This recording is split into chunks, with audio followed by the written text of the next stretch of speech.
আল্লামা সাঈদী সাহেব যে আল্লাহ প্রাপ্ত 7 জন নিয়ামত প্রাপ্ত বান্দাদের মধ্যে আল্লামা সাঈদী দুইটা গুণের অধিকারী, একটা হচ্ছে শহীদ আর একটা হচ্ছে সালেহীন। এই দুইটা 60টা গুণের মধ্যে দুইটা গুণ যে ওনার কাছে আছে 15টা প্রমাণ। কয়টা প্রমাণ বলেন না? কয়টা প্রমাণ? আল্লামা সাঈদী যে বাংলাদেশের শ্রেষ্ঠ ওলি, 15টা প্রমাণ। 1 নম্বর ওলি হচ্ছেন, 1 নম্বর প্রমাণ হচ্ছেন আল্লামা সাঈদী যতদিন পর্যন্ত দুনিয়াতে বেঁচে ছিলেন ততদিন পর্যন্ত সব সময় কোরআনের কাজ করেছেন। আলহামদুলিল্লাহ। যেদিন জেলখানা নিয়ে যাচ্ছে এর আগেও তিনি আল্লাহর কোরআনের কাজ করে গেছেন। সুতরাং আল্লাহর ওলি হওয়ার জন্য 1 নম্বর গুণ হচ্ছে তার পুরা জীবনটা হচ্ছে কোরআনের জন্য ওয়াকফ করেছেন। আল্লাহু আকবার বলেন। আল্লামা সাঈদীকে আমি চ্যালেঞ্জ করলাম, পৃথিবীতে কোনোদিন কোনো গানের অনুষ্ঠানে কেউ দেখেছেন বলতে পারবে? নাচের অনুষ্ঠান দেখছেন বলতে পারবে? জানার অনুষ্ঠান দেখছেন বলছেন আউযুবিল্লাহ? কোন গুনার কাছে কেউ দেখেছেন? এখনো যদি প্রমাণ দিতে পারেন আমরা আল্লামা সাঈদীর পক্ষে কথা বলবো না। তার পুরা জীবন গেল কোরআনের উপর কাজ করেছেন, ঠিক কিনা? তার পুরা জীবন কোরআনের উপর, তাকে তার চাইতে বড় ওলি কি কেউ হতে পারে? আমার বাড়ি বাংলাদেশে, আপনার বাড়ি বাঁশখালী, একজনের বাড়ি এক এক জায়গায়। বাংলাদেশের 18 কোটি মানুষ কলিজা দিয়ে আল্লামা সাঈদীকে ভালোবাসে। আল্লামা সাঈদী আমার বাড়ির নয়, আল্লামা সাঈদী আমার রক্তের নয়, আল্লামা সাঈদী আমার বংশের নয়, আল্লামা সাঈদী আমার সম্পর্কের কোনো কিছু নয়। আমরা আল্লামা সাঈদীকে ভালোবাসার একমাত্র কারণ হলো কোরআন, কোরআন, কোরআন, কোরআন, ঠিক না? কোরআন ছাড়া আর কোনো কারণ নাই। তিনি বারবার মাহফিলে বলতেন, এই লক্ষ জনতা সাঈদীর আকর্ষণ নয়, কোরআনের আকর্ষণ। সুবহানাল্লাহ। আল্লামা সাঈদী কোনো কথা বলতেন, কোনো বাবা কি বলেছে, দাদা কি বলেছে বলেন নাই, আজীবন বলেছেন কোরআন কি বলেছে, ঠিক কিনা? আরে বাংলাদেশের মানুষ আল্লাহর কসম করে হলো মিথ্যা হবে না, উলামায়ে কেরাম সাক্ষী। বাংলাদেশে বিষয় ভিত্তিক তাফসীর, কোরআনের তাফসীর কিভাবে করতে হয় বিষয় ভিত্তিক বাংলাদেশে সাজিয়েছে একমাত্র আল্লামা সাঈদী। এর আগে বিষয় ভিত্তিক তাফসীর ছিল না। কখনো নানার ওয়াজ, কখনো দানার ওয়াজ, গুলিস্তার ওয়াজ, বুরস্তাদ ওয়াজ, ফন্দনামার ওয়াজ, বিভিন্ন ওয়াজ ঠিক আছে, এগুলো ঠিক।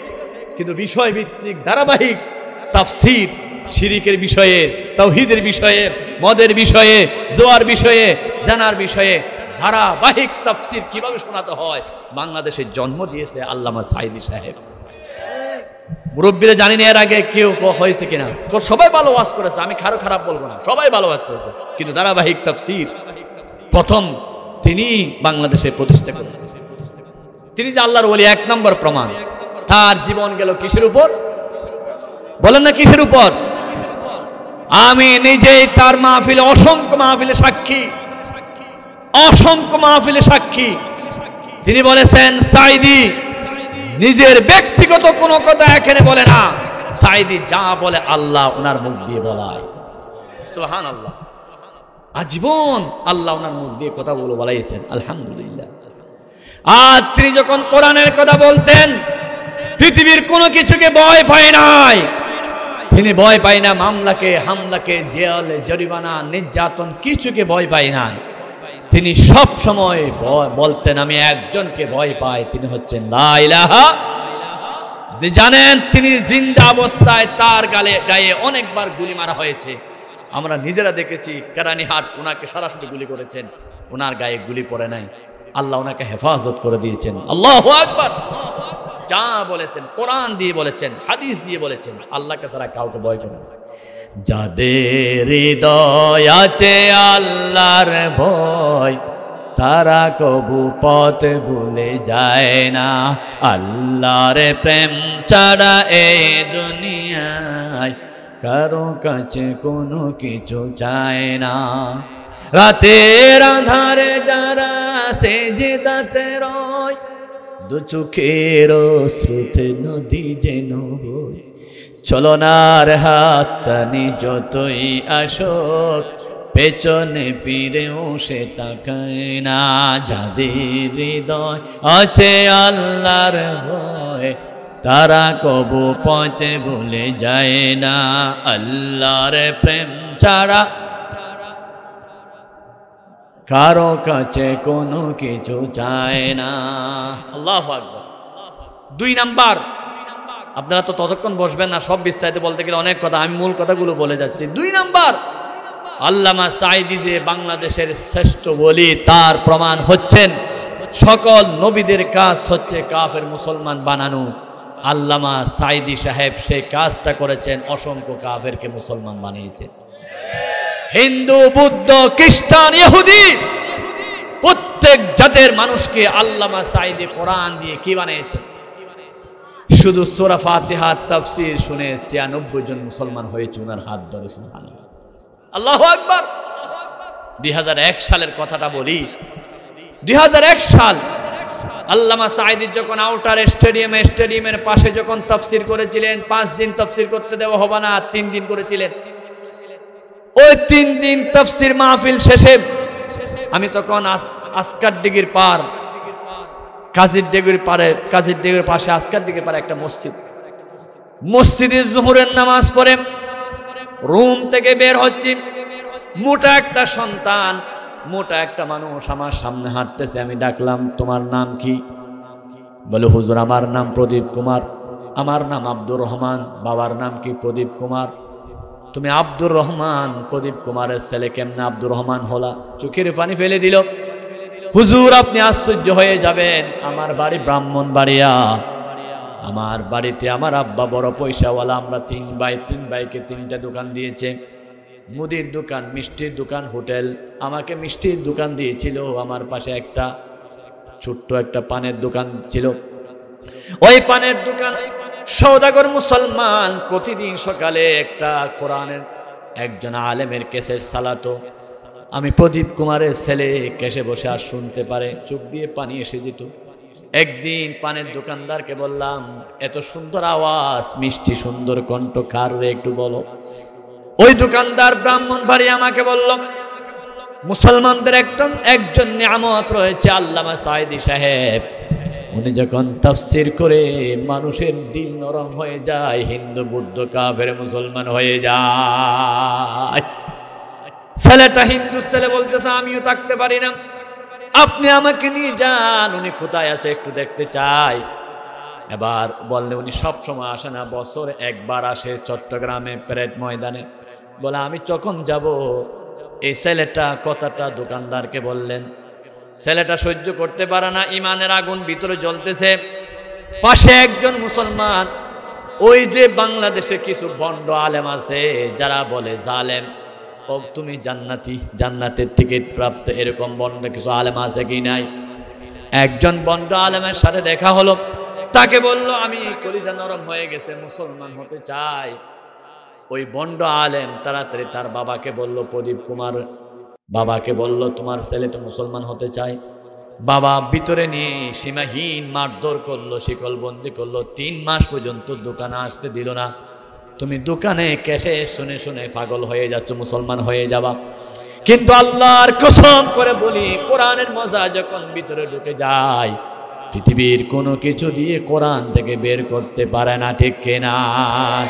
ইন্নামাল মুমিনুনা আল্লাযীনা ইযা যুকিরাল্লাহু ওয়াজিলাত কুলুবুহুম ওয়া ইযা তুলিয়াত আলাইহিম আয়াতুহু জাদাতুহুম ঈমানা ওয়া আলা রাব্বিহিম ইয়াতাওয়াক্কালুন।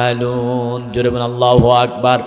কোরআনুল কারীম 9 নম্বর পারা সূরাতুল আনফালের 2 নম্বর আয়াতের প্রথম রুকুতে আল্লাহ বলেন, ঈমানদার যার অন্তরে ঈমান ঢুকে যায়, সে কোরআনের আয়াত শোনার সাথে সাথে ঈমান বেড়ে যায়, আর সহ্য করতে পারে না। এই হিন্দু ছেলেটা নিজেকে বরদাস্ত করতে পারে না। 3 মাস পরে শিকল খুলে দেওয়ার পরে আবারও ছটফট করতেছে, আমি সাঈদীকে দেখব, আমি কোরআনের পাখিকে দেখব, কোরআনের ময়দানে হাজির হয়ে যাব। এই কথা শুনে তিনি চটপট করেন। ঘটনাক্রমে ডিসেম্বর মাস আসলো। তাফসীরুল কোরআন মাহফিল প্যারেড ময়দানের পরিবর্তে আউটার স্টেডিয়ামে হলো। ওই ছেলেটা, হিন্দু ছেলেটা দোকানদারকে বললেন, আমাকে নিয়ে যাবা। ওই দোকানের খেস থেকে চলে আসতেছে, কোনো কাপড় চোপড় নিল না। বাবাকে বলতেছে আমি গোসল করতে যাব। গোসলের দোহাই দিয়ে একটা মাত্র লুঙ্গি নিয়ে লুঙ্গিটা ওই পুকুরের ঘাটে রেখে গেঞ্জি গায়ে দিয়ে সুদা আল্লাহর কোরআনের মাহফিলে চলে আসছে। ব্রাহ্মণবাড়িয়া থেকে চট্টগ্রামে চলে আসলেন। যখন 7টা বাজে আল্লামা সাঈদী সাহেব স্টেজে উঠলেন। উনি মাঝখানে বসা, সেখান থেকে লাফ দিলেন। উনি তো সেই মহান ব্যক্তি যাকে আমি বারবার স্বপ্ন দেখেছি। দৌড়ে স্টেজে চলে গেলেন। যাওয়ার পরে মুসলমান হতে চাইলেন। আল্লামা সাঈদী সাহেব বলেন কোর্ট থেকে নাম পরিবর্তন করানো, এফিডেভিট করানো, আগামীকাল আসিও। আগামীকাল গেলেন। 3 দিন ব্যাপী মাহফিল, 5 দিনের জায়গায় 2 দিন বন্ধ করে দিয়েছে জালেম সরকার। 3 দিন ব্যাপী মাহফিলে দ্বিতীয় দিন আসলেন। দ্বিতীয় দিন ওনার হাত ধরে কলমা পড়ে মুসলমান হয়ে যখন সিনাতে লাগালেন, প্রদীপ কুমারের ওই হিন্দু ছেলে বলতেছে আমি আপনাকে জান্নাতে দেখেছি, আমি আপনাকে ফুল বাগানে দেখেছি, আপনি ফুল বাগানে দৌড়তেছেন, আমাকে নিয়ে যাচ্ছেন, সোজা আমাকে কিয়ামতের মাঠে জান্নাতে নেওয়ার ওয়াদা করো। আল্লাহু আকবার। আল্লামা সাঈদী সাহেব বলে অপেক্ষা করো, ইমানের উপর যদি টিকে থাকো, আমিও যদি টিকে থাকি, কোরআনের উপর, আল্লাহ যদি দুজনকে জান্নাতে একসাথে দেখা দেয় তাহলে অবশ্যই দেখা হবে।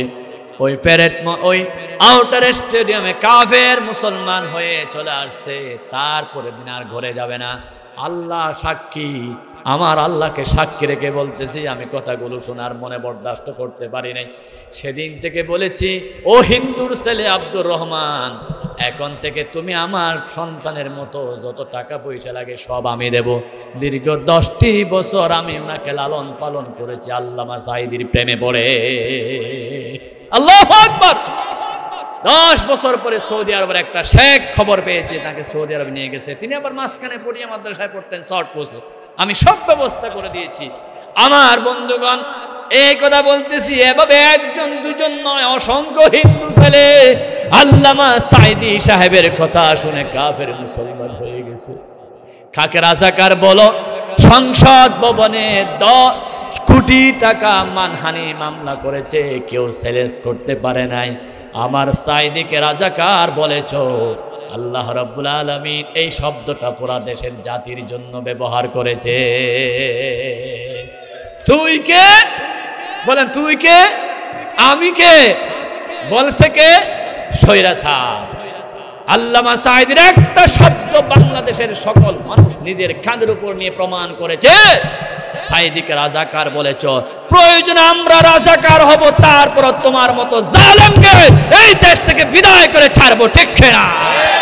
আমরা সাঈদীর সেনা। সাঈদীকে যারা রাজাকার বলছে তাদের আজকে দেখে টাকার দেশে টাকার কোনো সুযোগ নাই, ঠিক না? আমরাই হলাম বাংলাদেশের প্রকৃত মুক্তিযোদ্ধা। আমরা দেশ স্বাধীনের জন্য কাজ করেছি, আমরা কোরআনের জন্য কাজ করেছি, আমরা হাদিসের জন্য কাজ করেছি, আমরা জীবন দিয়েছি, আরো দেব। তারপরে এই দেশকে কোনোদিন বাতিলের কাছে ছেড়ে দিতে পারি না, পারি না, পারি না, ঠিক কিনা বলেন? তাহলে আল্লামা সাঈদী যে আল্লাহর শ্রেষ্ঠ ওলি, 2 নম্বর প্রমাণ কি? তিনি কি করেছেন? কাফের মুসলমান বানিয়েছেন। আলহামদুলিল্লাহ বলেন। সেই শ্রেষ্ঠ ওলির জন্য মানুষ পাগল হয়ে গেছে।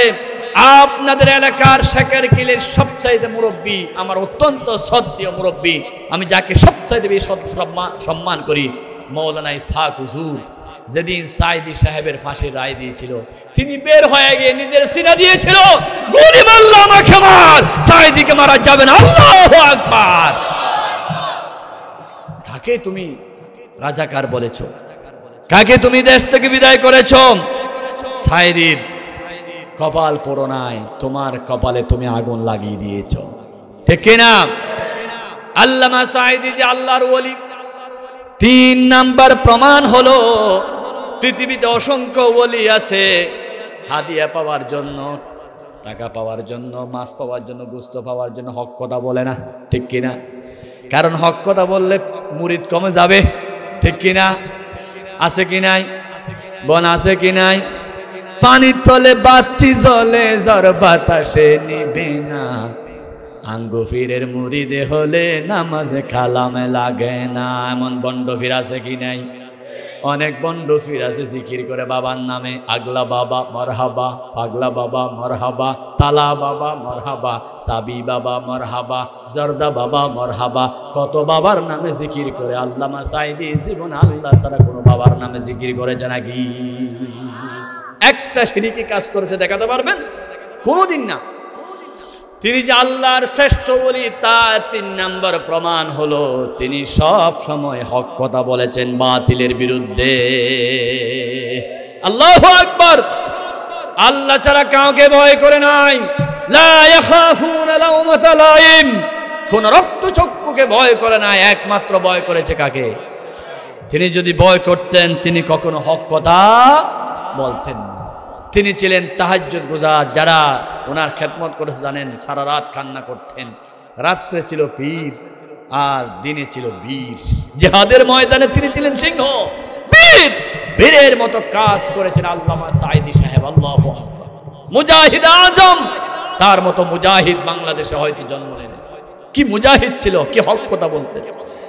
তিনি বারবার বলতেন, আয় আল্লাহ, আমি সাঈদী সাহেব যে কথাগুলো বলতেছি কিয়ামতের দিন এগুলো দিয়ে মুক্তি পাবো কোনো আশা নাই। সেজন্য আমি তোমার কাছে চাই আমাকে তুমি শাহাদাতের মর্যাদা নসিব করে দিও। আমি যদি শহীদ না হই আল্লাহ তোমার কাছে হয়তো বেঁচে যেতে পারি। আল্লাহুম্মা রযুকনা শাহাদাতান ফি সাবিলিক। হযরত আবু বকর শাহাদাতের মর্যাদা চাইলেন, হযরত ওমর শাহাদাতের মর্যাদা চাইলেন, হযরত উসমান শহীদ হওয়ার জন্য কেঁদেছিলেন, হযরত আলী শহীদ হওয়ার জন্য কেঁদেছিলেন, সকল সাহাবা ইকরাম শহীদ হওয়ার জন্য কেঁদেছিলেন।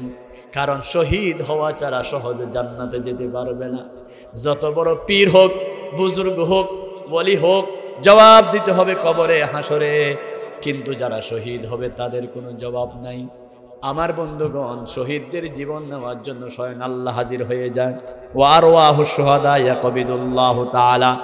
শহীদরা যখন মৃত্যু হয়, একটা পিঁপড়া কামড় দিলে যে কষ্ট তার চাইতে কম কষ্ট হয় শহীদের মৃত্যুর সময়। শহীদরা মওতের বিছানায় আল্লাহকে দেখে, আল্লাহকে ডেকে ডাক দেয়, আল্লাহ দুনিয়া থেকে যদি না যায় তোমাকে পাবো না, আমি তোমাকে পেতে চাই, কারণ তুমি কত মজা, কত সুন্দর। তোমার সৃষ্টি যদি হয় এত সুন্দর, না জানি তাহলে খোদা তুমি কত সুন্দর। দুনিয়া সুন্দর, মানুষ সুন্দর, আসমান সুন্দর, জমিন সুন্দর, সুন্দর সুন্দর পাল্লা, জানি না কত সুন্দর তুমি আল্লাহ। তুমি আল্লাহ কত সুন্দর, আমি যা পাবো না যদি শহীদ না হয়। সেজন্য সবাই শাহাদাতের জন্য তামান্না করেছিলেন। বিবি আসিয়া ফেরাউনের স্ত্রী মওতের বিছানা আল্লাহকে ডাক দিলেন, রব্বি বিনিলি ইনদাকা বাইতান ফিল জান্নাহ ওয়া নাজ্জিনি মিন ফিরআউনা ওয়া আমালিহি ওয়া নাজ্জিনি মিনাল কওমিজ জালিমিন। আয় আল্লাহ রাব্বুল আলামিন, আমি বিবি আসিয়াকে হাতে পেরেক মেরেছে, পায়ে পেরেক মেরেছে, আমি বিবি আসিয়া সহ্য করতে পারি না ফেরাউনের নির্যাতন। মুনিব, আমাকে ফেরাউনের নির্যাতন থেকে মুক্তি দাও। তুমি জান্নাতে তোমার পাশে একটা ঘর আমার জন্য বানিয়ে দাও। তাফসিরে আছে বিবি আসিয়া দুনিয়ায় থাকতে জান্নাতের ঘর দেখে দেখে আল্লাহর কাছে চলে গেলেন। বিবি আসিয়ার মতো যারা দ্বীনের জন্য, কোরআনের জন্য শহীদ হয়ে যায়, সকল শহীদরা দুনিয়ায় থাকতে জান্নাতে তার ঠিকানা দেখে আমার মনে হয় আল্লামা সাঈদীও অবশ্যই থাকতেন। আল্লাহর কাছে শাহাদাতের দোয়া করেছেন। আমার আল্লাহ বলেছেন 13টা বছর তোমাকে যেই নির্যাতন করেছে জালিম সরকার, তোমাকে ঠিকভাবে খানা দেয় নাই, উজুর পানি দেয় নাই, নামাজ পড়তে দেয় নাই। একটা পুলিশের আর্তনাদ শুনে বারবার মন কাঁদে, পুলিশ করে স্ত্রীকে বলতেছে আমাকে 2টা জায়নামাজ দাও। স্ত্রী বলতেছে 2টা কেন? বলে আমি নামাজ পড়ব। জুমার দিন 2টা জায়নামাজ নিয়ে জিয়ালখানায় ঢুকলেন। একটা জায়নামাজে জুমার নামাজ পড়লেন, জুমার নামাজ পড়ে জায়নামাজ 2টা বাস করে আল্লামা সাইদিকে দিলেন। আর বলেন সাইদি হুজুর প্রতিদিন হাত 2টা মাথার নিচে দিয়ে দিয়ে ঘুমান, আমি পুলিশ সহ্য করতে পারি না, আমার এই জায়নামাজ 2টা আপনি বালিশের মতো করে মাথার নিচে দেন। আমি 2টা না জায়নামাজ এনেছি শুধু আপনার বালিশ করে দেওয়ার জন্য।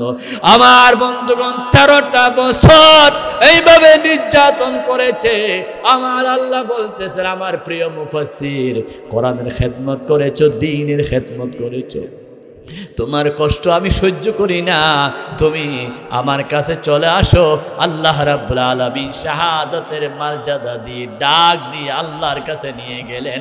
আল্লাহ জান্নাতি খাবার, জান্নাতি ঘর, জান্নাতের সব ব্যবস্থা করে দেওয়ার জন্য। জোরে বলুন আল্লাহু আকবার। আমাকে দাও সে ঈমান আল্লাহ মেহেরবান, যে ঈমান ফাঁসির মঞ্চে অসংখ্য সে গায় জীবনের গান। আমার বন্ধুগণ যারা শহীদ হয়ে যায় তারা মৃত্যু না, তারা সরাসরি জিন্দা, এবং আল্লাহ রাব্বুল আলামিন তাদেরকে খানা খাওয়ায়, রিজিক দে, পানি দে, সবকিছু আল্লাহ খাওয়াচ্ছে আল্লামা সাঈদীকে। আল্লাহু আকবার, আল্লাহু আকবার। আল্লামা সাঈদীকে এখন কে খাওয়াচ্ছে বলেন না কে? আল্লাহ রাব্বুল আলামিন বলেন ওয়ালা তাহসাবান্নাল্লাযীনা কুতিলু ফি সাবিলিল্লাহি আমওয়াতা বাল আহয়াউন ইনদা রাব্বিহিম ইউরযাকুন। জোরে বলুন আল্লাহু আকবার। আল্লাহর পথে যারা শহীদ হয়ে যায় তাদেরকে মৃত বলে ধারণা করো না, বরং তারা জীবিত, আল্লাহ তাদেরকে রিজিক দেন। সুবহানাল্লাহ। এবার সবাইকে প্রশ্ন করি, আল্লামা সাঈদী মৃত না জীবিত? সবাই বলুন আরো জোরে। মৃত বলে ধারণা বললে গুনাহ হবে, কারণ তিনি দ্বীনের পথে শহীদ হয়েছেন। শহীদদেরকে মৃত বলা যাবে না, বরং জীবিত তা নয়, আল্লাহ নিজে রিজিক দিচ্ছে, শহীদদেরকে আল্লাহ নিজে খানা খাওয়ায়। সুবহানাল্লাহ। আল্লামা সাঈদী তিনি মরেনি, শহীদ হয়েছ তুমি এটাই জানি। বলেন আল্লামা সাঈদী তুমি মরনি, শহীদ হয়েছ তুমি এটাই জানি। কারাগারে কাটালে 13টি বছর, বাতিল কেঁপেছে তোমায় দেখে তর তর। শহীদ হয়েছ তুমি এটাই জানি, তুমি যে ছিলে মোদের নয়ন মনি। আল্লামা সাঈদী তুমি মরনি, শহীদ হয়েছ তুমি এটাই জানি। উনি কি মৃত নাকি জীবিত? আল্লাহ রাব্বুল আলামিনের কোরআন আয়াত যারা বিশ্বাস করেন তাদেরকে মনে রাখতে হবে তিনি জীবিত, কারণ তিনি নিজের বাবার জন্য নয়, মায়ের জন্য নয়, শহীদ হয়েছেন একমাত্র কোরআনের জন্য। ঠিক কিনা? তার বড় স্বপ্ন ছিল 2টা, একটা হলো শাহাদাতের মৃত্যু, আর একটা হলো কোরআনের রাজ। আল্লাহ তার একটা স্বপ্ন পূরণ করেছে শাহাদাতের মৃত্যু, আর একটা স্বপ্ন আমাদেরকে পূরণ করতে হবে। আমরা সাঈদীর উত্তরসূরিরা এই বাংলার জমিনে কোরআনের রাজ কায়েম করে তার স্বপ্ন পূরণ করবই ইনশাআল্লাহ। কারা কারা যে হাত আল্লাহকে দেখায়।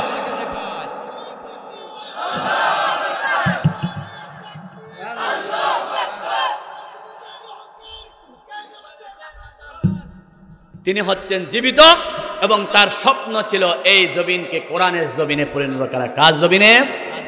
বলেন না, জমিন কার? আরো জোরে। জমিন কার? কথা চলবে কার? কোরআন কার? জমিন কার? কথা চলবে কার? মাহফিল চলবে কার? তাফসীর চলবে কার? হাদিস চলবে কার?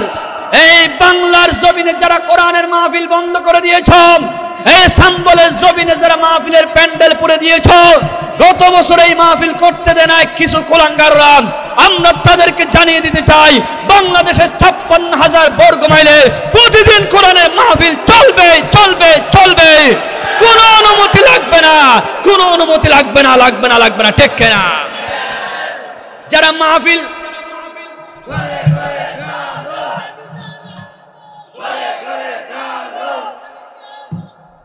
এই বাংলার জমিনে যারা কোরআনের মাহফিল বন্ধ করতে আসবেন তাদেরকে জুতা পিটা দিয়ে দিল্লি পৌঁছাই দেওয়া হবে। এই বাংলার জমিন কোন নাস্তিকের জমিন নয়, কোন মুরতাদের জমিন নয়, হিন্দুস্তানের জমিন নয়, ভারতের দালালের জমিন নয়। এখানে কোন দালালি আর চলবে না।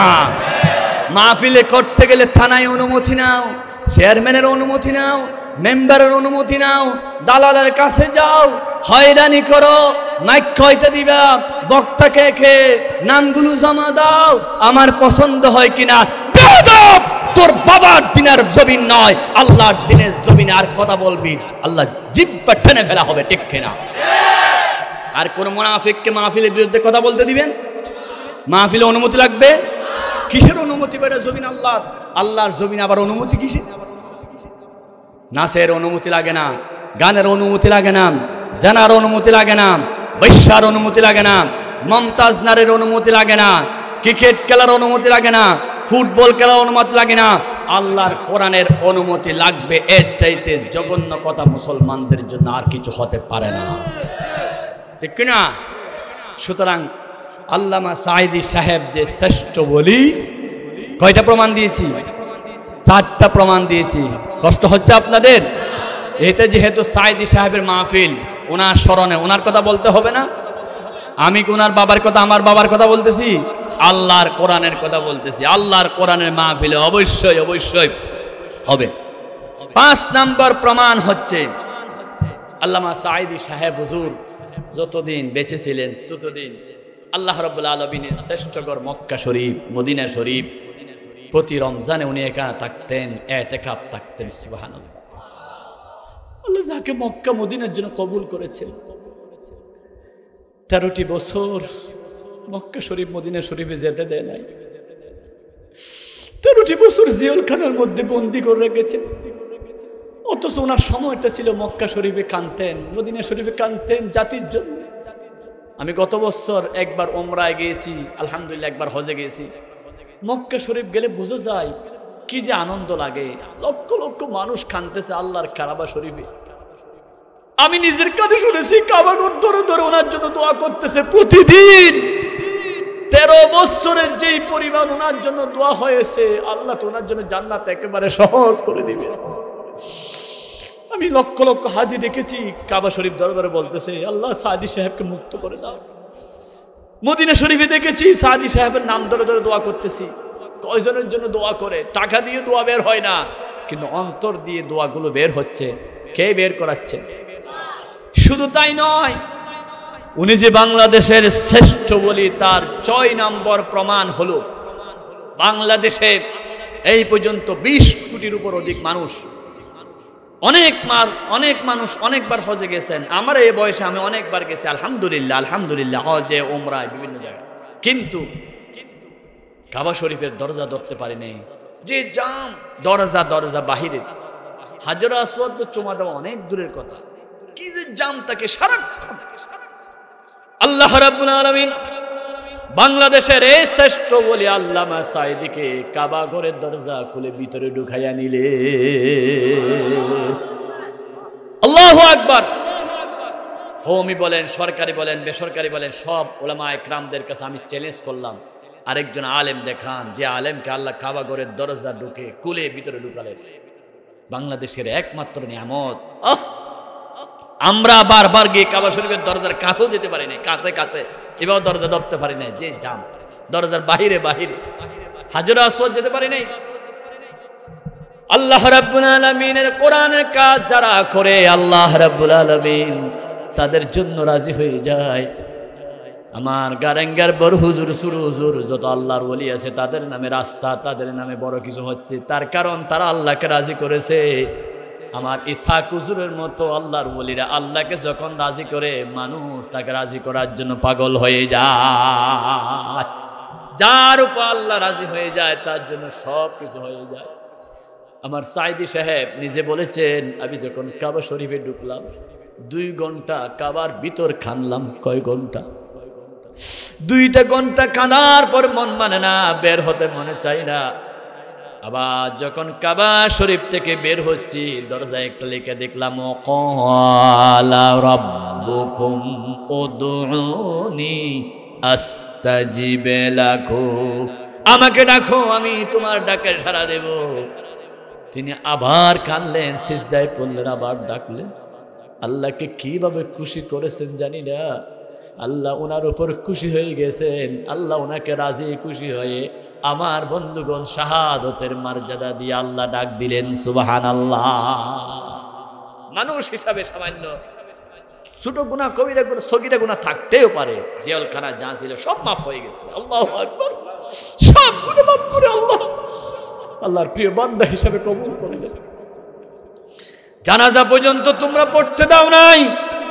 কি অপরাধ ছিল বাংলার জমিনে জানাজাকে নিষিদ্ধ করেছ? কিন্তু যদি জানাজার অনুমতি দিত কোটি কোটি মানুষ হতো, ঠিক কিনা? ঠিক কিনা? আমি আপনাদেরকে নিয়ে বিশ্ববাসীর কাছে জানিয়ে দিতে চাই, যারা আল্লামা সাঈদীর জানাজা পড়তে দাও নাই তাদের জানাজা বাংলার জমিনে হবে না, হবে না, হবে না। এই জালেমের জানাজা হবে হিন্দুস্তানের দিল্লিতে, নরেন্দ্র মোদী পড়াবে ইনশাআল্লাহ। ঠিক কিনা? কোন মুসলমান জানাজা পড়াতে পারে না, কারণ তুমি আরেকজনের জানাজা পড়াতে দাও নাই, তোমার জানাজা পড়াবে? অসম্ভব, অসম্ভব। এই বাংলার জমিনে জানাজা হবে না। যারা আমাদেরকে জানাজা পড়তে দেয় নাই, কি অপরাধ ছিল? আপনি দল করতে পারেন, কিন্তু জানাজার সাথে কোনো রাজনীতি আছে? বলেন, বলেন না ভাই। আপনাদের বাঁশখালীতে কবরস্থানে কোনো বাঘ আছে? এই লাইনে আওয়ামী লীগ, এই লাইনে বিএনপি, এই লাইনে জামাত, এই লাইনে হেফাজত, বাঘ আছে? কবরস্থানে কোনো বাঘ নাই, জানাজাতে কোনো বাঘ নাই, মসজিদে কোনো বাঘ নাই। কিন্তু এই জালেম জানাজার মাঠে পর্যন্ত আমাদেরকে যেতে দেয় নাই। আল্লাহ কি দেখে নাই? বলেছিল 41 বছর থাকবে। আল্লাহর কসম করে বলতেছি, বিদায়ের সময় 41 মিনিটও সময় পাই না। তোমার 41 বছর কই? 41 মিনিটও তো পেলে না। কারণ জুলুম এমন ভাবে হয়েছে আল্লাহ আর সহ্য করে। আমার বন্ধুগণ, আল্লামা সাঈদী যে আল্লাহর শ্রেষ্ঠ বলি বাংলা জমিনে, তার 9 নম্বর প্রমাণ হলো তিনি একাধারে 13টা বছর মজলুম কারাগারে। আল্লাহর হাবিব বলেছেন, যারা মজলুম হয় তারা যত দোয়া করে আল্লাহ সব দোয়া কবুল করে নেয়। ইত্তাকি দাওয়াতাল মাজলুম ফাইন্নাহা লাইসা বাইনাহু ওয়া বাইনাল্লাহি হিজাব। মাজলুমের চোখের পানি আল্লাহর দরবারে কবুল হয়ে যায়। মাজলুম যখন চোখের পানি ফেলে দোয়া করে, আমার আল্লাহ সহ্য করতে পারে না, আল্লাহর আরশ আজিম প্রকম্পিত হয়ে যায়। আমার আবু সাঈদ ভাই কি মাজলুম! ওই জালেম পুলিশ চাইলে গুলি তো পায়ের দিকে মারতে পারতো না, চাইলে গুলি আকাশের দিকে মারতে পারতা ভয় দেখানোর জন্য। আমার আবু সাঈদ ভাইয়ের সিনা ভরা যে গুলিটা লাগালি, তোর একটু কি চিন্তা লাগলো না? তোর মুখে তো দাড়িও ছিল, মনে করেছিলাম ভালো মানুষ। দাড়ির সাথে বেঈমানি করেছে সালমান এফ রহমান বেয়াদব, নাম দিয়েছিল বাবা দরবেশ, কিন্তু দাড়িগুলো শেভ করে ফেলেছে, চুলে কলপ লাগাইয়া দিয়েছে, পালাইতে যায়। আমার আল্লাহ বলেন, ধরে ধরে ধরে না, ধরলে খোদা ছাড়ে না। বলেন, ধরে ধরে ধরলে খোদা ছাড়ে না। দরবেশ, দাড়ি নিয়ে ব্যবসা করেছ, ধর্ম নিয়ে ওরাই ব্যবসা করে যারা ধর্মকে পুঁজি করে বাঁচতে চায়, ঠিক না? দাড়িগুলো শেভ করে পালাচ্ছ, আল্লাহর মায়ের বড় শক্ত। কতজনকে তোমরা গড়হারা করেছ, আজকে দরবেশ হয়ে গেছো। বাংলা জনগণ তাড়াতাড়ি ভুলে নাই, ঠিক কিনা? আমার মনে হয় বাংলাদেশের জনগণ আগামী 100 বছরে এই জুলুমের কথা বলবেন। বলবেন? এই জুলুমের কথা যদি মনে থাকে 100 বছরও এই জালেমদের নাম নেওয়া যাবে। সাথে সাথে বলেছিল আমার মা আর রাজনীতি করবে না, পরে আবার লোক পড়ে, হাই রে কেমনে সারি কেমনে সারি কেমনে সারি। আসো, বাংলাদেশের জনগণ তোমাদেরকে চাচ্ছে মেহমানদারি করার জন্য। যেই পরিমাণ আমাদেরকে নির্যাতন করেছ, উপযুক্ত বিচারের মাধ্যমে সেই বিচার ইনশাআল্লাহ আমরা চাই। চান কি চান না? আল্লাহ রাব্বুল আলামিনের হাবিব বলেন, কিয়ামতের দিন প্রথম জুলুমের বিচার হবে। যেই ছাগলের শিং ছিল, শিং দিয়ে যেটা দুর্বল ছাগলকে আহত করেছে, ওই দুর্বল ছাগলের মাথায় আল্লাহ শিং গজাইয়া দিবে। আল্লাহ রাব্বুল আলামিন বলেন, তোমাকে যেভাবে মেরেছিল তুমি আজকে সেইভাবে জুলুম, সেইভাবে নির্যাতন করো। একজন মানুষ যদি 100 মানুষকে খুন করে, ব্রিটিশের আইন বাংলাদেশের আইন একবার ফাঁসি দেওয়া হয়, ঠিক কিনা? একবার ফাঁসি দিলে 100 জনের বিচার হবে নাকি? কখনো হবে না।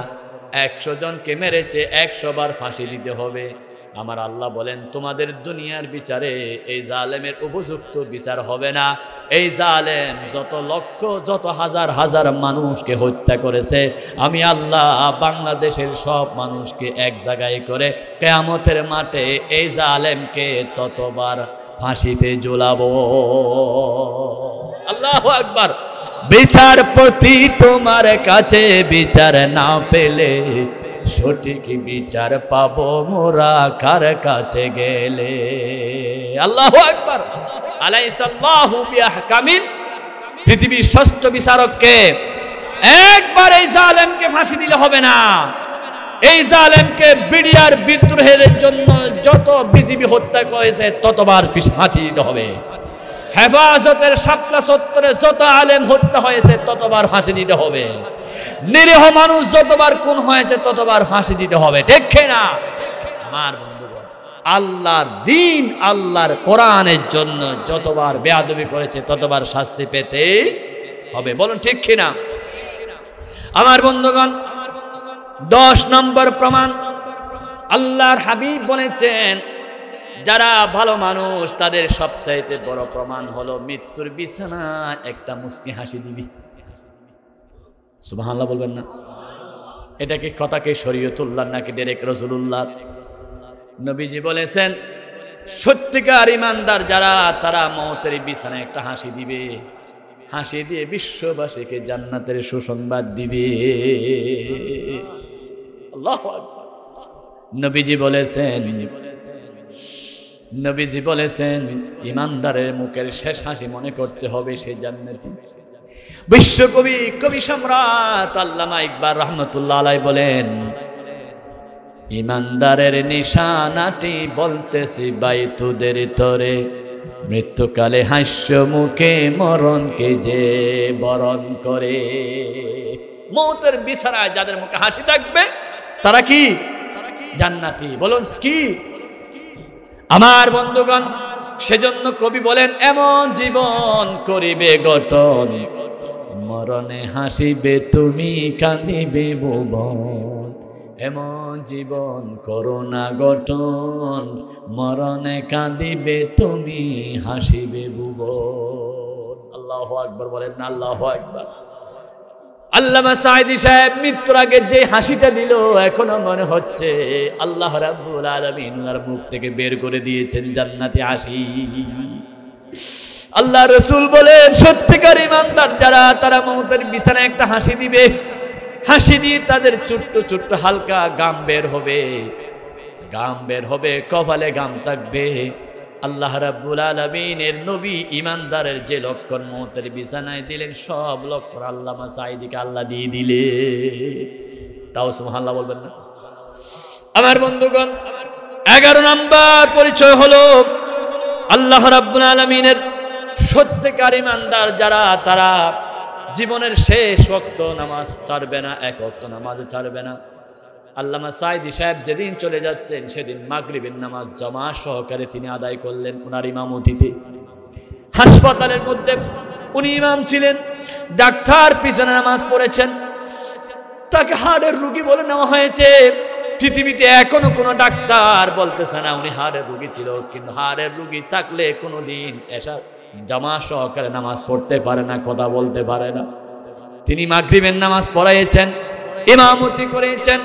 নামাজ পড়ানোর পরে পুলিশ ভাইদেরকে বলতেছেন আমার জন্য বেশি কষ্ট করেছেন, তোমরা ঠিকভাবে নামাজ পড়িও।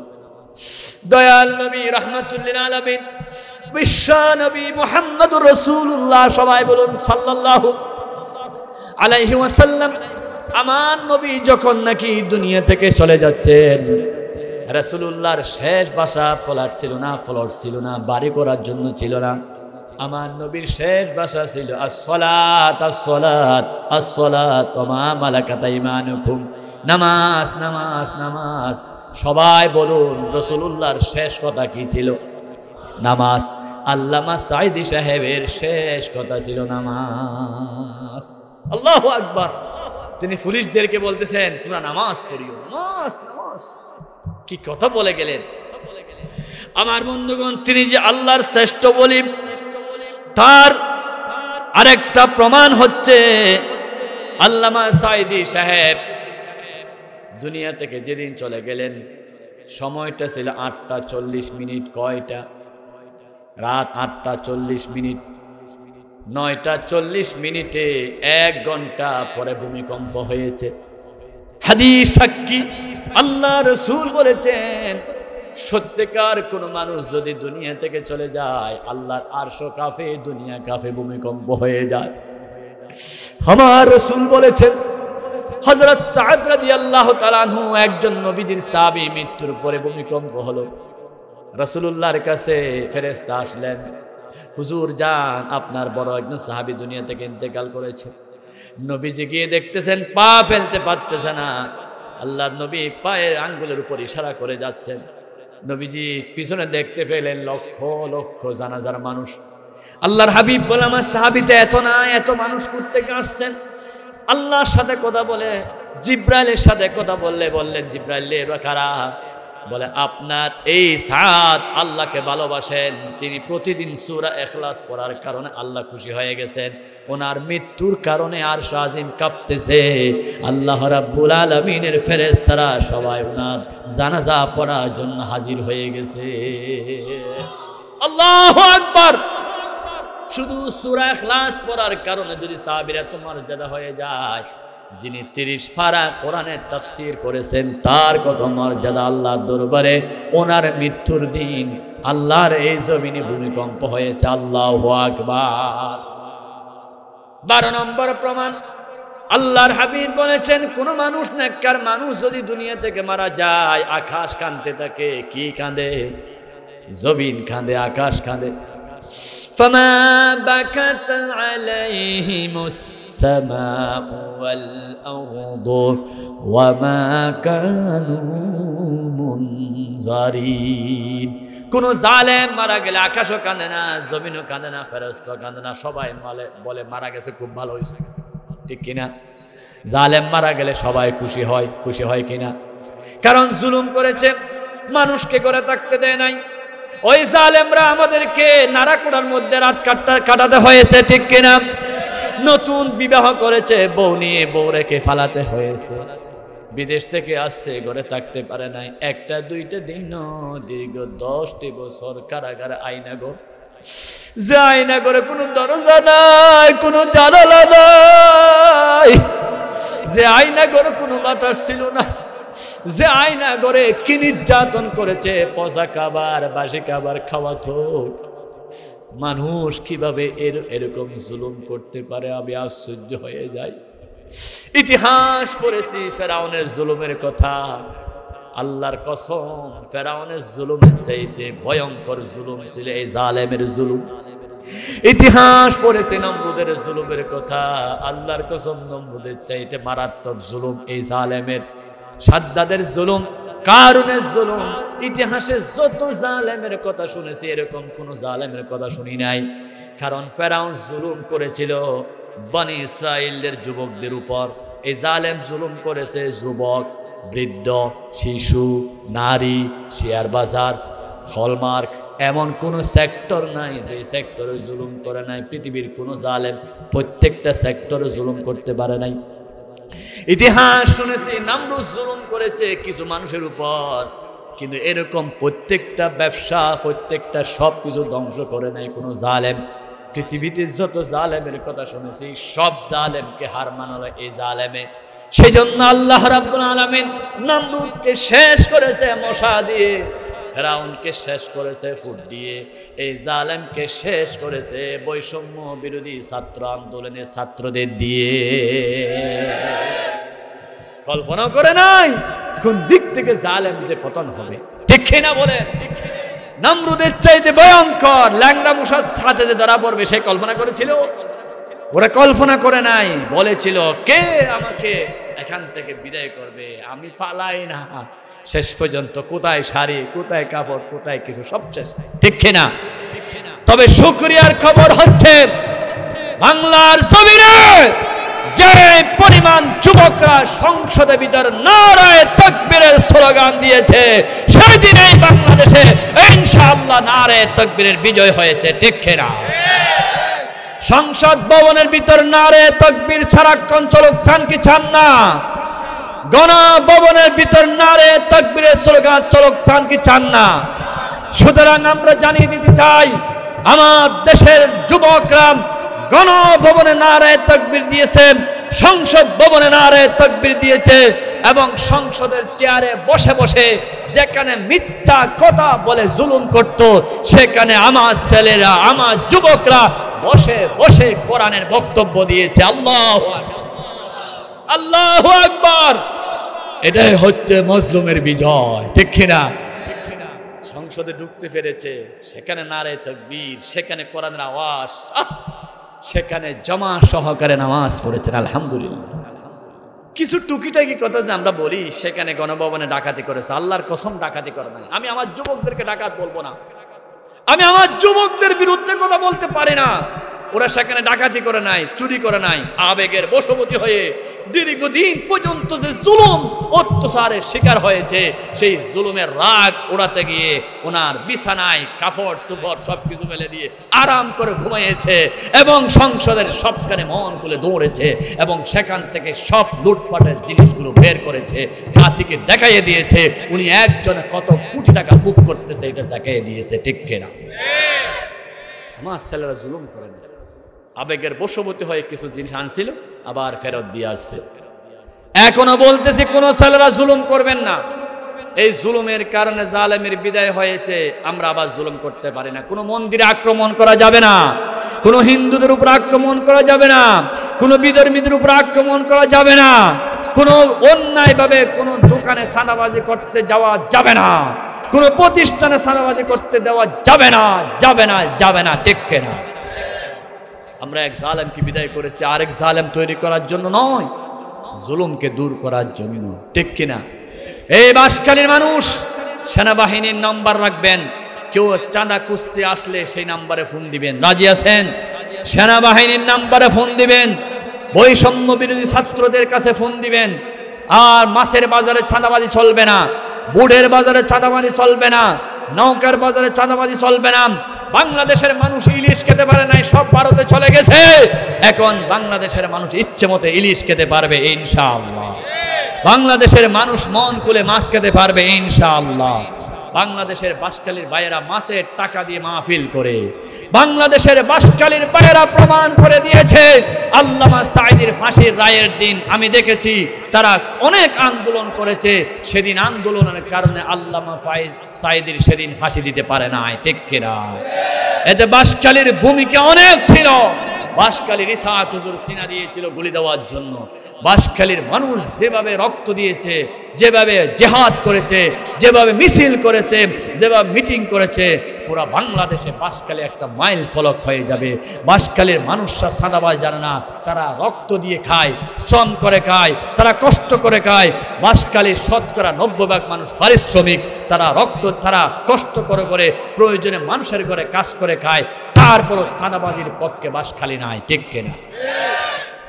আমরা বাঁশখালীরা প্রমাণ করে দিয়েছি। চাইতে বড় প্রমাণ 14 নম্বর, সেটা হচ্ছে আল্লামা সাঈদী নাই। আজকে বাংলাদেশের প্রত্যেকটা মোড়ে মোড়ে আল্লামা সাঈদীর জিকির, ওয়াজ, তাফসীর, নিউ মার্কেট, চক বাজার, কোনো জায়গায় বাকি নেই। আমার নবীজি বলেছেন ১৫০০ বছর আগে, আল্লাহ যাকে মোহাব্বত করেন, ইন্নাল্লাহ তাআলা ইযা আহাব্বা আবদান ইবতালাহুম, আল্লাহ যাকে মোহাব্বত করেন তাকে পরীক্ষা করেন, পরীক্ষার পরে জনগণের অন্তরে তার মোহাব্বত পয়দা করে দেন। জিব্রাইলকে পাঠাইয়ে দিয়ে বলেন, ও জিব্রাইল, যা এই লোকটাকে আমি ভালোবাসি, সবাইকে ভালোবাসতে বল। জিব্রাইল এসে পৃথিবীবাসীকে বলে, সবাই ওনার পাগল হয়ে যায়। দীর্ঘ 15টি বছর সব জায়গায় একজনের জিকির চলতো, ঠিক কিনা? রাস্তায় গেলে বঙ্গবন্ধু, বাজারে গেলে বঙ্গবন্ধু, মাঠে গেলে বঙ্গবন্ধু, কারখানায় গেলে বঙ্গবন্ধু, কবরস্থানে গেলে বঙ্গবন্ধু, হাসপাতালে গেলে বঙ্গবন্ধু, ব্রিজে গেলে বঙ্গবন্ধু, সব জায়গায় একজনের জিকির। যেই পরিমাণ এক মানুষের জিকির হয়েছে, সেই পরিমাণ আল্লাহর জিকির হলে বাংলাদেশের ওই দলের সকল লোকেরা জান্নাতি হয়ে যেত, ঠিক কিনা? এমন সময় গিয়েছে, আল্লাহর কোরআন পড়াইছি, দীর্ঘদিনের প্রিন্সিপাল আমি মাদ্রাসা, কোরআন পড়াইছে, উপরে ছবি, ছবির নিচে কোরআন পড়াতে হয়েছে, ছবির নিচে হাদিস পড়াতে হয়েছে। এখন দুনিয়ার সব ছবিবাদ, মূর্তিবাদ, এখন বাংলাদেশের সব জায়গায় আল্লাহর কোরআনের আওয়াজ, লিল্লাহি তাকবীর। কোরআন আছে যেখানে, বাংলাদেশের সব জায়গায় আজকে সাদি সাহেবের ওয়াজ, যেইভাবে ওয়াজ হয়েছে সেইভাবে বাস্তবায়ন হোক, চান কি চান না? এই বাংলার জমিনে আল্লামা সাঈদী যা ওয়াজ করেছেন তা যদি বাস্তবায়ন করতে হয়, বাংলাদেশের সংসদ ভবনে সাঈদীর উত্তরসূরি এমপি বানাতে হবে। ওই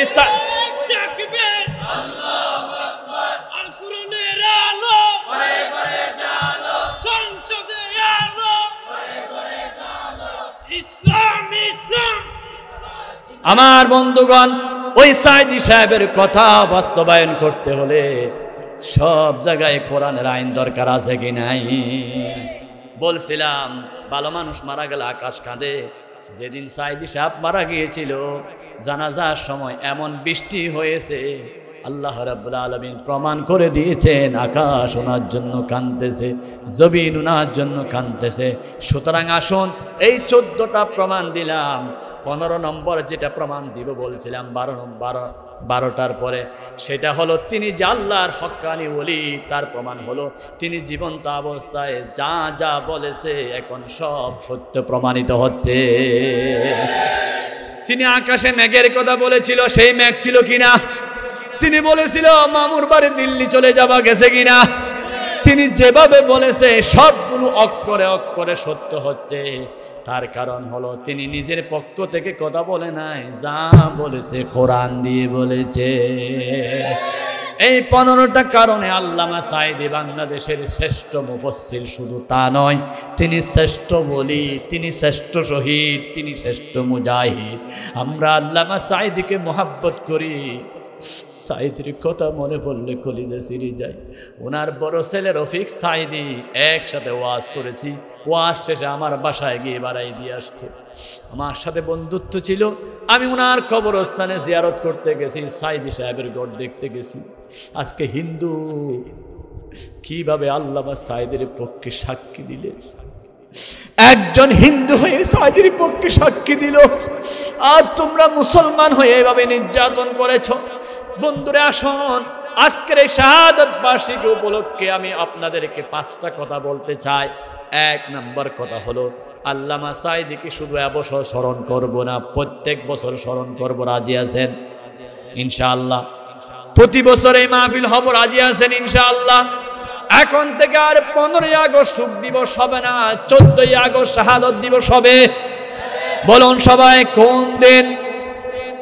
14ই আগস্ট আমরা শোক দিবস পালন করব না, শাহাদাত দিবস। কি দিবস? আরো জোরে, জোর হলো না। শাহাদাত দিবস পালন করব। সেদিন আমরা দোয়া, মোনাজাত, খতম, মিলাদ যা কিছু করব আমরা মন খুলে দোয়া করব, 1 নাম্বার।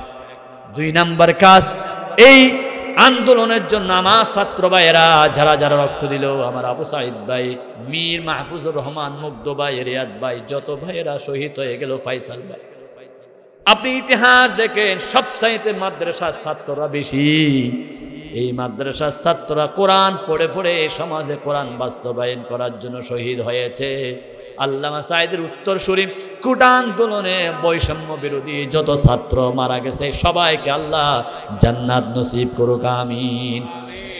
3 নাম্বার, এখানে কোনো দল ছিল না, জুলুমের বিরুদ্ধে কথা হয়েছে, সেখানে সব দল এক হয়েছে। মনে রাখবেন, সব দল এক হলে বাংলাদেশে অবশ্যই ইসলাম বিজয় হয়ে যাবে। আজকে থেকে কোনো দলাদলি নাই। বলেন দলাদলি, ওয়াহাবি সুন্নি, কে আমি বেকে আমি, ফাতিয়া বেফাতিয়া, কোনো দলাদলি নাই। আমরা সবাই এক দল। আমি কে? বলেন মুসলমান। আমি কে? তুমি কে? আমি কে? তুমি কে? আমি কে? তুমি কে? রাজাকার আর হবে না, এখন হবে আমি কে, তুমি কে। আমরা সবাই এক হয়ে যাই, আমাদের মধ্যে আর কোনো ভেদাভেদ নাই। আজকে মন্ত্রী সবাই দেখেন, ডক্টর আফম খালেদ সাহেব কি সুন্দর করে বলতেছেন। তিনি বলতেছেন জামাতকে প্রয়োজনে হাত নয় বুক দিয়ে বুকে নেব, মিলাইয়ে ফেলবো, কোনো ভেদাভেদ নাই। আলেম ওলামাদের মধ্যে ভেদাভেদ নাই। কওমি বলেন, সরকারি বলেন, সুন্নি বলেন, জামাত বলেন, ভেদাভেদ নাই। আমরা সবাই এক হতে চাই, এক হয়ে দেশটাকে গড়তে চাই। জালেম থেকে দেশটা নিয়েছি, এই জুলুম আর জমিনে হতে দেওয়া হবে না ইনশাআল্লাহ। 4 নাম্বার, যা যা ভুল হয়েছে, মানুষ হিসেবে অনেক ভুল ত্রুটি হয়ে যেতে পারে, তাওবা করি। আপনি অন্য দলে ছিলেন, জালেম দলে ছিলেন, বুঝেন না, এখন তাওবা করে চলে আসেন। ভাই আমি আর জুলুমের দলে নাই, আমি সেই দল করব না। ওনার দলের নেতা পর্যন্ত তওবা করেছে, তুমিও তওবা করে চলে আসো। আমরা কোন দলের বিরুদ্ধে বলতেছি না, আমরা একবার আওয়ামী লীগের বিরুদ্ধে বলতেছি না, আমরা বলতেছি জুলুমের বিরুদ্ধে। কিসের বিরুদ্ধে বলেন না, কিসের বিরুদ্ধে? যারা জুলুম করে নাই তারা কোনো অসুবিধা নাই। সাতকানিয়া লোহাগাড়ার এমপি মোতালেব নতুন এমপি হয়েছে, কোনো অসুবিধা নাই, জুলুম করে নাই। হয়তো বাসকালী নতুন এমপিও জুলুম করে নাই, কোনো অসুবিধা হয় নাই। কিন্তু যারা জুলুম করেছে তারা নিজে বয়ে বয়ে ফালাচ্ছে। আমরা এত কষ্ট দিছি, আমাদেরকে কি কষ্ট দেওয়া হবে? ওই জালেমরা, জুলুম যারা করেছে তাদের অন্তরে পানি নাই, আর যারা জুলুম করে নাই তাদের কোনো টেনশন নাই। যারা জুলুম করেছো তওবা করো, না বুঝে করেছে এখন ক্ষমা চাও, তওবা করো। বড় বড় দায়িত্বশীল ভাইদের কাছে যাও, বাসখালীর লোকেরা ইসাক হুজুরের কাছে যাও, তওবা করো, হাত ধরো। বড় হুজুরের কাছে যাও, জহির সাহেবের কাছে যাও, এইভাবে করে হাত ধরো। আজ জীবনে জালেমের সাথে থাকবো না। আল্লাহর হাবিব বলেছেন, যারা জালেমের সাথে থাকে, জালেমরা যত জুলুম করে সব গুনার ভাগ নিতে হয়। জুড়ে বলুন নাউজুবিল্লাহ। সর্বশেষ কথা হলো, যেখানে যাই সেখানে দোয়া করব, ক্ষমা করব, পিছনের দিকে তাকাবো না, সামনের দিকে তাকাবো। এভাবে ইসলামী রাষ্ট্র কিভাবে গঠন করা যায়? নতুন সরকার গঠন হয়েছিল কোরআনে করিমের আয়াত দিয়ে। সেই কোরআনটা সংসদ ভবনে আইন কিভাবে করা যায়, সবাই ঐক্যবদ্ধভাবে কাজ করতে হবে ইনশাআল্লাহ। এই 5টা কাজ করে আল্লামা সাঈদীর রুহের মাগফিরাতের জন্য দোয়া করে সব সময় হকের উপর টিকে থাকবো, এই উদাত্ত আহ্বান জানিয়ে আমি আমার কথা শেষ করেছি। ওয়ামা তাওফীক ইল্লা বিল্লাহ। আসসালামু আলাইকুম ওয়া রাহমাতুল্লাহি ওয়া বারাকাতুহু। আল্লাহুম্মা আমিন। রব্বানা যালামনা আনফুসানা। আল্লাহ একটি বছর আগে উনি ছিল, সবার মনে আশা ছিল উনি আবার আসবে, কোরআনের মাহফিল করবে, তাফসীর করবে।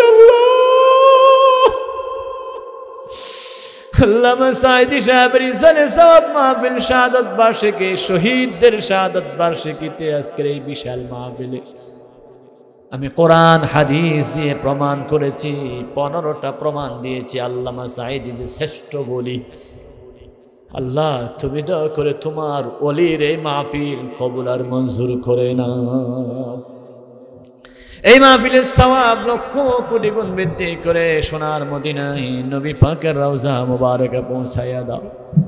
তামাম আম্বিয়া সাহাবা আল্লাহর ওলিরা যারা যেখানে শুয়ে আছেন সবার দরবারে সওয়াব বখশিশ করে দাও রব্বুল আলামিন। আমরা যারা হাত তুলেছি 1991 সনে 29 এপ্রিল আমাদের কত আপন জনরা বাসখালীতে মারা গেছে। মুনিব কারো মা নাই, কারো বাবা নাই, কারো দাদা দাদি নাই, কারো আত্মীয় স্বজন নাই। এই খালে নদীতে কত জনের লাশ চলে গেছে। যখন এই মোনাজাতে হাত তুলি তখন এই মা জননীর কথা মনে পড়ে। আপন বলে যার জানো সেই তো আপন না, আপন আমার মা জননী অন্য কেহ না। আমাদের মা আমাদের আব্বা যাদের কবরে চলে গেল, মা 10টি মাস পেটে নিয়েছিল, দুনিয়া আসার দিন রক্তাক্ত হয়ে গিয়েছিল রে মা। মা বুকের সাথে জড়িয়ে ধরে কত আদর করে মানুষ করেছে। মা এই পানিতে ডুবে গিয়েছিল, কবরস্থানে শোয়াইয়া দিয়েছি, দীর্ঘদিন পর্যন্ত তোমার কবর পাই না রে মা। আল্লাহ তোমার কাছে ফরিয়াদ জানাই, আমাদের মা জননীর কবর আযাব মাফ করে দাও। আমাদের মা জননীর কবরের সাথে জান্নাতের সাথে যোগাযোগ করে দাও। আমাদের আম্মা আব্বার কবর আযাব হারাম করে দাও। আমাদের আব্বা আম্মার কবরটাকে জান্নাতের টুকরায় পরিণত করে দাও। রব্বির হামহুমা কামা রব্বায়ানি সগীরা, রব্বির হামহুমা কামা রব্বায়ানি সগীরা। রব্বুল আলামিন আমাদের মা বাপ যাদের বেঁচে আছে হায়াত বাড়াইয়া দাও আল্লাহ, সুস্থ রাখো, শেফা নসিব করো। আমাদের এই জমিন থেকে যারা শহীদ হয়ে গেল আল্লাহ সাইদি সাহেব সকলকে তুমি জান্নাতের আলা মাকামে পৌঁছায়া দাও আল্লাহ। তোমার নাইব রাসূল, তোমার শহীদ বান্দা, শ্রেষ্ঠ বুজুর্গ শহীদ আল্লামা সাইদি সাহেব যে মুস্কি হাসি দিলেন যাওয়ার আগে দিয়ে, হাসিটা বারবার মনে পড়ে। আল্লাহ কি সুন্দর হাসি দিল আল্লাহ, তুমি জান্নাতি হাসি হাসাইয়া দাও, জান্নাতি বিছানা বিছাইয়া দাও, জান্নাতি পোশাক পরাইয়া দাও, জান্নাতি নাচ নিয়ামতে ভরপুর করে দাও আল্লাহ। এই মাহফিলের সভাপতি কাদের মিস্ত্রি আল্লাহ দোয়া চেয়েছেন, তুমি কবুল করো আল্লাহ। যত সদস্য ভাইরা এই মাহফিলের সহজে করেছে, টাকা দিয়েছে, পয়সা দিয়েছে, বুদ্ধি দিয়েছে, কথা দিয়েছে, সাইদি সাহেবের মোহাব্বত দেখাইছে, সবাইকে কবুল করো আল্লাহ। প্রধান অতিথি, বিশেষ অতিথি আমার যত ভাইয়েরা, সভাপতি মহোদয় শুরু করে আল্লাহ জনাব আনোয়ার ইসলাম সাহেব, রব্বুল আলামিন প্রধান অতিথি জনাব আয় আল্লাহ জিয়াউর রহমান বুলবুল, আমিন হোসেন জিহাদি, আব্দুল্লাহ বিন সাবের, আরিফ ভাই, আল্লাহ উপদেষ্টা মণ্ডলী যারা রয়েছে আল্লাহ, দোকানদার যারা রয়েছে, ব্যবসায়ী যারা রয়েছে, সবাইকে কবুল করো। মাহফিলে যারা বসছে আমার বাবার বয়স্ক, দাদার বয়স্ক মুরব্বীদের হায়াত বাড়াইয়া দাও। আমার যুবক ভাইদেরকে কবুল করো, ছাত্র আন্দোলনের সকল ছাত্রকে কবুল করো আল্লাহ। তারা রাস্তায় রাস্তায় কত কষ্ট করতেছে, জায়গা জমিন পরিষ্কার করতেছে, আমার সকল ছাত্র ভাইদেরকে তুমি আল্লাহ বিজয়ী দান করো আল্লাহ রব্বুল আলামিন। এই বাঁশখালীতে ঘুমাতে পারি নাই আল্লাহ, জমিনের নাড়া করে কত রাত গেছে আল্লাহ, কথাগুলো মনে পড়লে কলিজা ঠান্ডা হয়ে যায় মরে। তুমি কি বিজয় দিয়েছো আল্লাহ, আল্লাহ তুমি দেশকে স্বাধীন করাইছো, যারা স্বাধীনতা আন্দোলনে কষ্ট করেছে সবাইকে তুমি কবুল করো। এই স্বাধীনতা বড় স্বাধীনতা নয়, আসল স্বাধীনতা হলো সংসদ ভবনে যেদিন কোরআন দিয়ে আইন পাস হবে আল্লাহ, বাংলাদেশ সংসদকে কোরআনের সংসদ বানাইয়া দাও, কোরআনের কথা মতো দেশ চালাতে পারার মতো তৌফিক দাও, কোরআন ওয়ালাদেরকে সংসদে পাঠাইয়া দাও আল্লাহ, সেখান থেকে কোরআনের আওয়াজ, কোরআনের আইন চালু করে দাও আল্লাহ। আমরা যারা হাত তুলেছি গুনাহ মাফ করো, আমাদের অন্তরে সাইদের মোহাব্বত থেকে শুরু করে সকল আলেমের মোহাব্বত পয়দা করে দাও, আমাদের অন্তর থেকে হাসদ আল্লাহ বুগজ আদাওয়াত দূর করে সবাই এক হওয়ার তৌফিক দান করো। এই মাহফিলকে কবুল করো, কিয়ামতের দিন নাজাতের উসিলা বানাইয়া দাও। এই মাহফিল প্রতি বছর জারি রাখো আল্লাহ। সময় গেছে মাহফিল করতে পারি না, এই প্যান্ডেল আগুন লাগাইয়ে দিয়েছে, পুলিশ এসে ধ্বংস করে দিয়েছে।